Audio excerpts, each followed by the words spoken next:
الرحیم 1605 حضرت عمر رضی اللہ تعالیٰ عنہ نے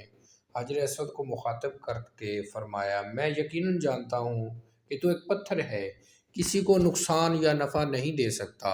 اور اگر میں نے رسول اللہ صلی اللہ علیہ وسلم کو نہ دیکھا ہوتا کہ آپ نے تجھے بوسہ دیا تھا تو میں کبھی تجھے بوسہ نہ دیتا۔ پھر انہوں نے حجر اسود کو بوسہ دیا، اس کے بعد کہا، اب ہمیں رمل کی کیا ضرورت ہے، یہ تو ہم نے مشرکین کو اپنی طاقت دکھانے کے لیے کیا تھا، اور اب اللہ تعالیٰ نے ہمیں انہیں ہلاک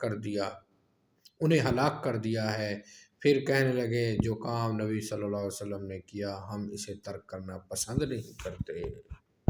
حضرت عبداللہ بن عمر رضی اللہ تعالیٰ عنہ سے روایت ہے، انہوں نے فرمایا، جب میں نبی صلی اللہ علیہ وسلم کو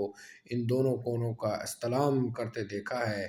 میں نے شدت اور نرمی کسی حال میں بھی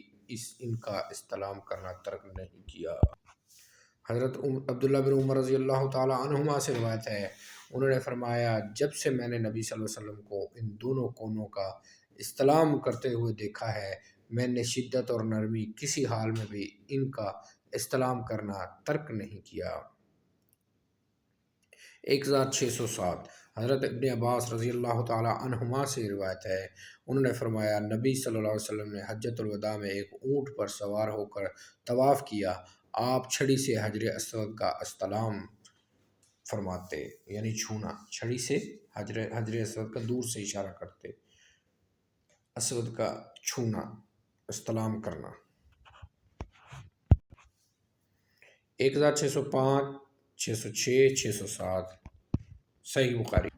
1605 606 607 Narrated Ibn Abbas رضی اللہ تعالی عنہما The Prophet performed tawaf of Kaaba riding a camel in his last Hajj and touched the black stone corner with a bent-headed stick.